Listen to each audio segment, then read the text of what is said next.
Contradictions. Which ones are important and which ones are just flavoring? In Travis's telling of the after party, he grabs a bottle off the bar and he takes a swig, and he carries the bottle over when he confronts Edgar.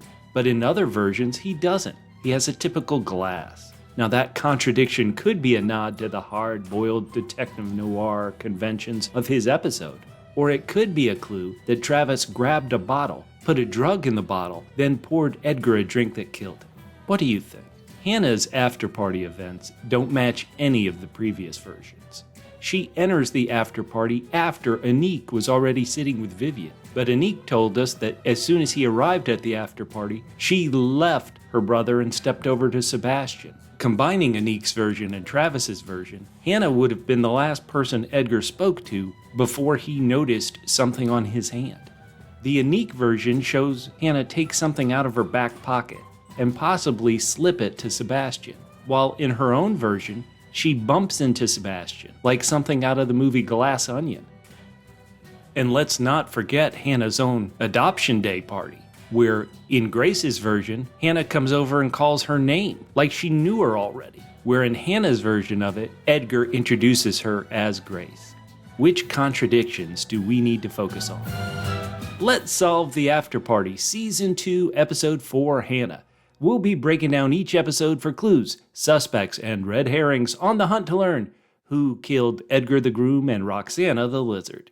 Spoilers for Season 1 and the first 4 episodes of Season 2 of The After Party. If you haven't seen all 10 episodes, pause this, count everything in your suitcase, and then come back after you've watched them.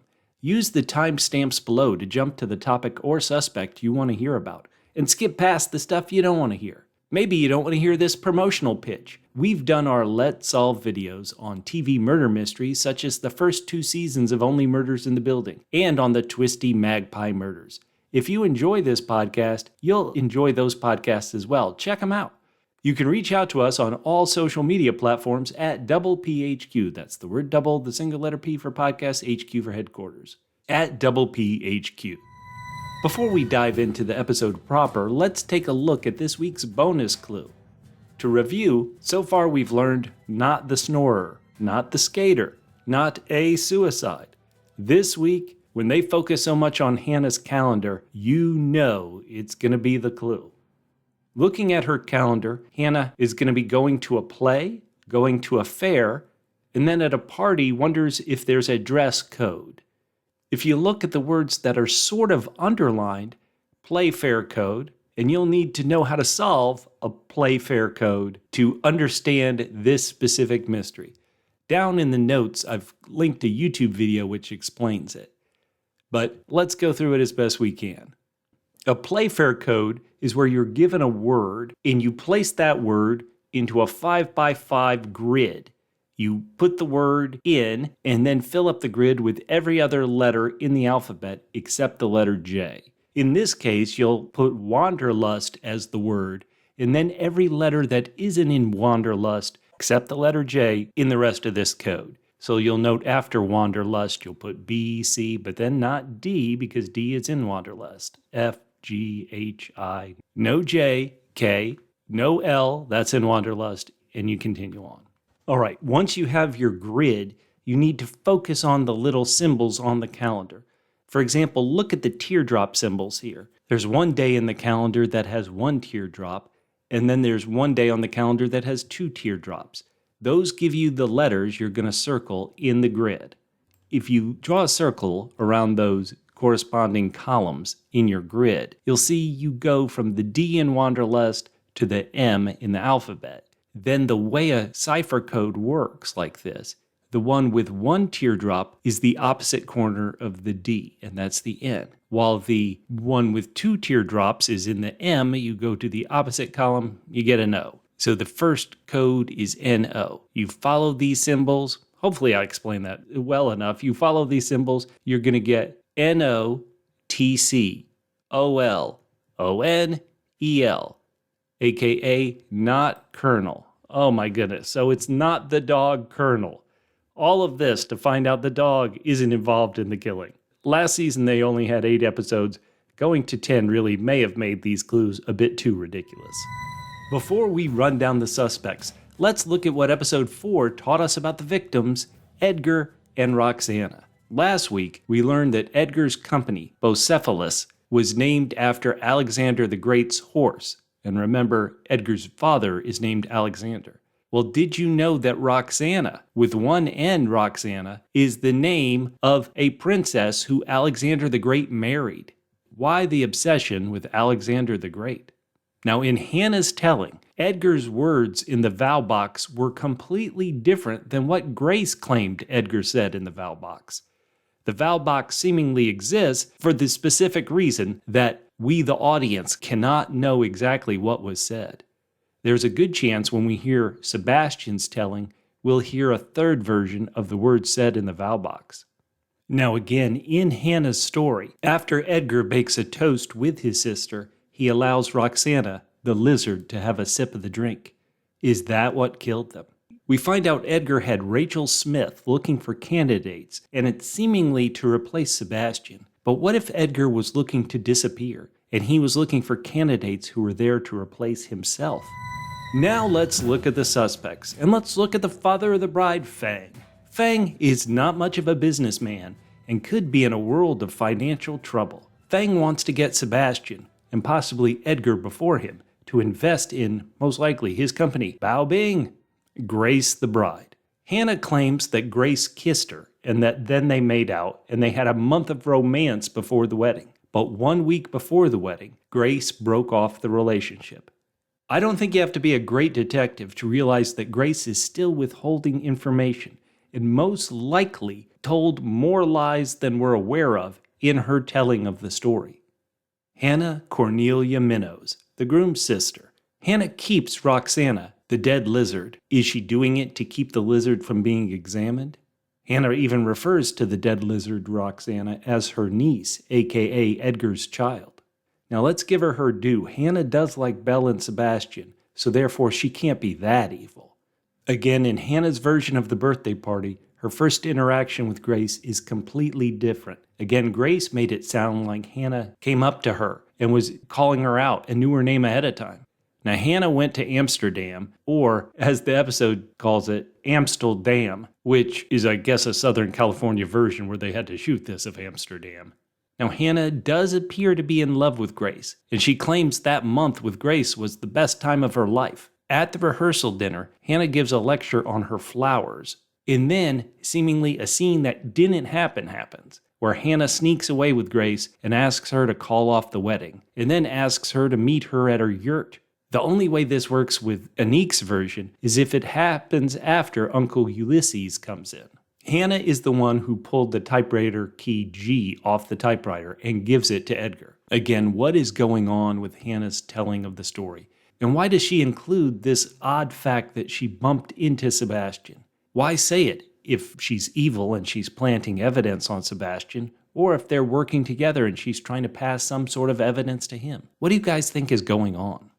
ISABEL, the mother of the groom. Someone ordered a suit of armor. ISABEL doesn't know who ordered it, but she's so addled she believes that she could have ordered it. Now, thinking about this, Alexander Minnows' death is so mysterious. He possibly died in his sleep, or possibly a plane crash. Is he still alive? Social media man Kyler, who's part of the field. At the rehearsal dinner, Kyler takes a picture of Hannah after she orders him to take her picture. As we mentioned in an earlier podcast, there's something on Kyler's phone, some image he's taken, which is going to be a big clue. But what? Sebastian Drapewood, the best man. Sebastian may be a business partner of Edgar, but he's more like a childhood friend or adopted brother. He was a regular fixture of the Minnows home as a small child. Where is his family? Is he actually Edgar's brother? Now, Sebastian seems to have a business deal out of Busan, and his investors in Busan say they'll take $5 million. $5 million of what? Let's think about the timeline of the rehearsal dinner with Sebastian. He introduces, hey, here's Uncle Ulysses. The next time we see him, he's in Edgar's office where he ran into Travis. Travis helped him figure something out, something about Alexander the Great. Then the next time, the night of the rehearsal dinner, he's in Hannah's yurt holding a champagne bottle. Final thing to think about is that Sebastian can imitate Edgar's voice. And he's making deals as if Edgar was still alive. Is Edgar still alive? Travis Gladrise. Travis, in Hannah's telling and in his own, he's supposed to stop the wedding. But Hannah never gave him the opportunity to stand and object. She claims because she was moved by hearing Edgar's words in the vow box. But I'm willing to almost put this in stone. What Hannah said Edgar said in the vow box is 100% untrue. Uncle Ulysses. Now, Uncle Ulysses, the day of the wedding, before the wedding happened, he met Hannah and he showed her how to shoot an arrow. Now, what's interesting is this before or after he took his long shower? Or is it when Anik thought Uncle Ulysses was taking a long shower? Zoe, the bride's sister. Zoe is very competitive in solving the murder and clearing her sister's name. Is this possibly a sign that she and Anik aren't exactly right for each other? Where was Zoe during the after party? Now, from a narrative sense, the writers didn't want her there to give Anik the freedom to have the heart-to-heart with her mother, Vivian. They also set up that Zoe fought with her sister, Grace, before the after party, so she wouldn't have been in the mood to hang with everyone.